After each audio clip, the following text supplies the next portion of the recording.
Welcome everybody to the Chopping Block, episode number 8. I am your host this evening, the Cleaver, Colin Andrew. And tonight, everybody, we are on the road to NXT TakeOver Toronto and Summerslam. We got a few matches as confirmed for both events this week, so I want to jump into those. Kofi Kingston challenged Randy Orton for a match at SummerSlam for the WWE title, so we're getting that match. We saw Finn Balor issue a match challenge to Bray Wyatt, and Bray Wyatt accepted, but as the Mr. Rogers persona, per se. So that was really cool. So we got unfinished business there, if anyone remembers, from 2000, what was it, 2000, I don't know, what, 17, into 17 maybe? When we had that Bray Wyatt going to be Sister Abigail against the Demon, Finn Balor. And it didn't happen because Bray Wyatt got really, really sick and, you know, all that stuff. So, hey, we're going to get this match now. We saw him make his return at the expense of Finn Balor. So, hey, I'm really looking forward to it. Let's see, what else really happened? In the world of NXT, the Bruiserweight, Pete Dunne, made a shocking return to NXT this past week. So definitely go check that out if you haven't, but spoiler alert if you have not yet to watch. Roderick Strong interrupts the Velveteen Dream and pretty much issues a challenge for the North American Championship. Out of nowhere, Pete Dunne's music hits, and he walks down, gets into a pop, an amazing pop. Let me tell you, that pop was amazing. It was good to see Pete Dunne back in NXT and on TV in general. So, Pete Dunne gets into the ring, and Roderick Strong goes to touch him, and he grabs his hands and yoinks the fingers and all that cool stuff. You know, typical Pete Dunne, gets him out. You know, he leaves the ring, Roddy leaves the ring, and all he does is just this cocky little smirk and keeps looking at the North American Championship, and Velveteen Dream's like, no, gets out of the ring, end of segment. But confirmed by WWE, Instagram, and all that stuff online, we are getting Velveteen Dream versus Roderick Strong versus the Bruiserweight Pete Dunne at TakeOver Toronto 2 for the North American Championship. I cannot wait to see that match. That match is going to be a show stealer. Like Stefan referred to in the latest What's NXT video, which you can go check out on Aftermatch Wrestling or No DQ's YouTube pages. You can go check that out. I'm looking forward to that match as well, more on the card than anything else, because we've already seen Johnny Gargano and Adam Cole twice. So, see Pete Dunne back in the mix, see Pete Dunne in the ring with Roderick Strong, who he has a lot of history with because they were in the Dusty Classic, and Pete Dunne was the one that got the short end of the stick when Roderick Strong joined the Undisputed Era. So there's unfinished business there. And Velveteen Dream has business with Roderick Strong, of course. But Pete Dunne, all he wants is that title. He held the NXT because Nigel referred to it as the NXT United Kingdom Championship this past week on NXT. So I'm going to call it that now. It's the NXT United Kingdom Championship for 685 days, I think it was the number at the end. But I'd love to see Pete Dunne pick up the championship. I really would, just like anybody else would. But at the same time, I think if they're going to pull the trigger on Undisputed Era having all the gold, this is the night they do it. They have Roderick pick up the North American Championship. We all know that Street Profits versus Kyle O'Reilly and Bobby Fish is happening for the Tag Team Championships. So have them picking them up there, and then have Adam Cole retain. And, you know, if you're going to pull the trigger on this whole quest for gold or whatever they're on, this is the time to do it, because all of them are in title matches. And when's that going to happen again? I know they're a popular faction. I know they're great wrestlers, etc. But as injury prone as Bobby Fish is, this is the time to do it. So get it out of the way.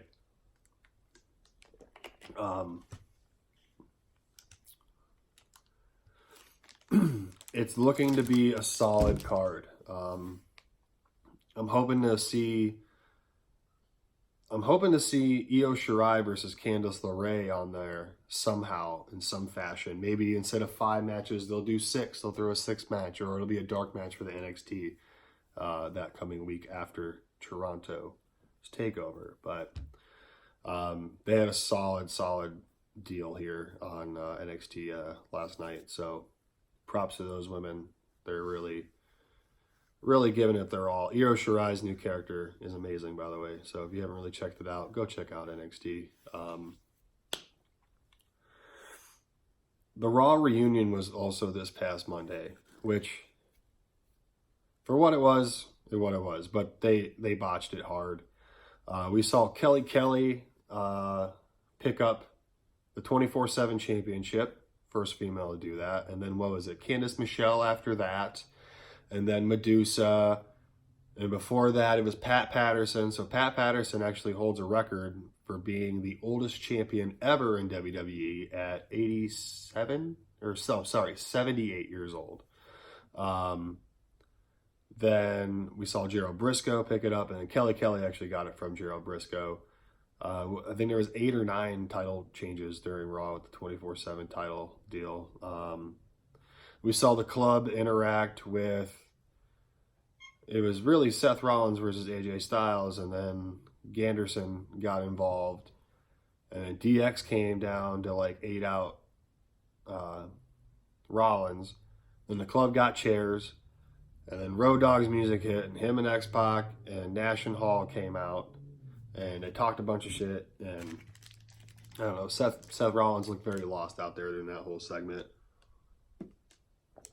But I'm anxious to see what they're going to do with the United States Championship at SummerSlam as well. I've seen a couple different things that they might do a 6-man tag, like the club versus like Ricochet and the Usos or something like that. But I honestly don't know, especially because what was it? Jimmy Uso got arrested again for DUI last night. So hey, it is what it is.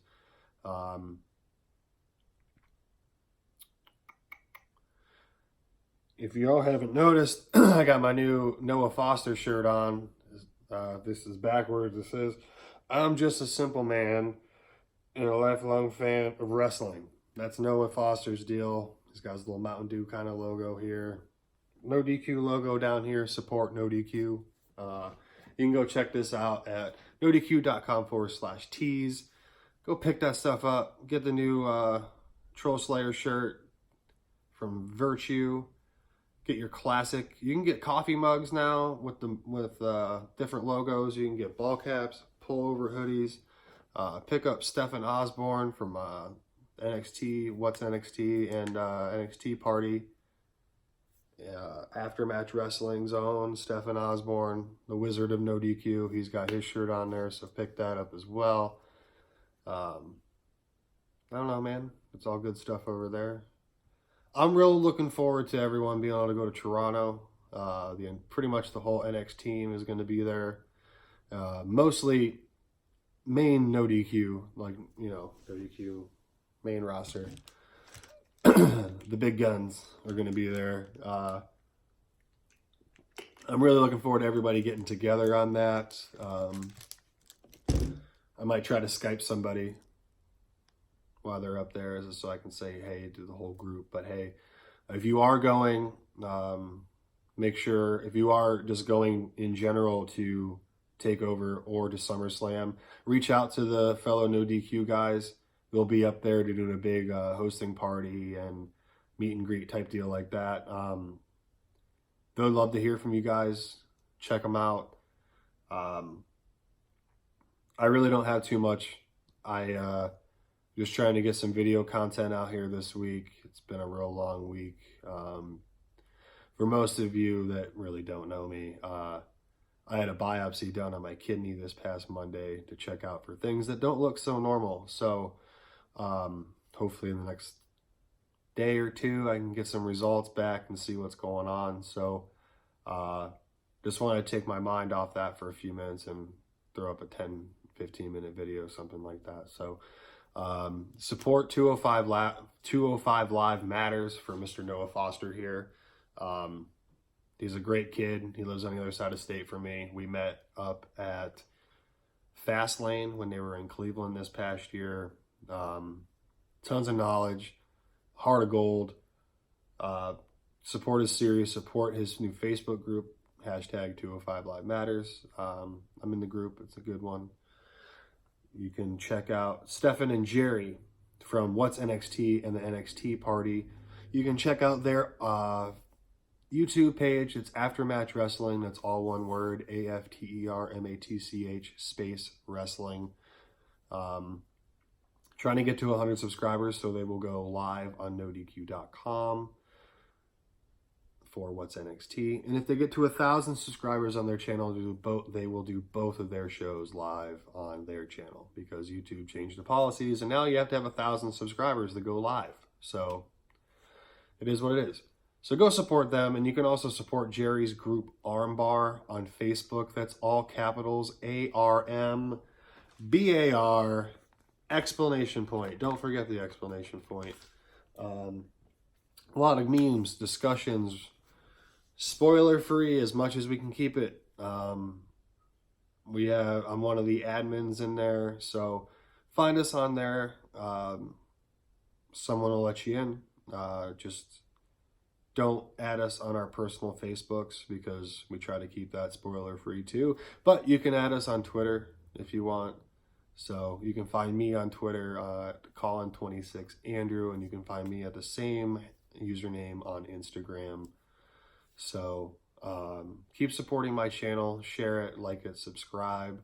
I'm trying to get to like 50 viewers. I don't expect really too much, but 50 subscribers, I should say, not 50 viewers. I'm not expecting too much. I mean, I do this for fun. I know there's 100,000 other people who do this for fun on the internet, but hey, at the end of the day, like Noah Foster would say, let's help grow this wrestling community together, both big and small. So from indie events to New Japan to AEW to Impact to WWE to NXT to whatever you want, I'm cool to chat about. If not, I know people that will chat about it with you. So reach out.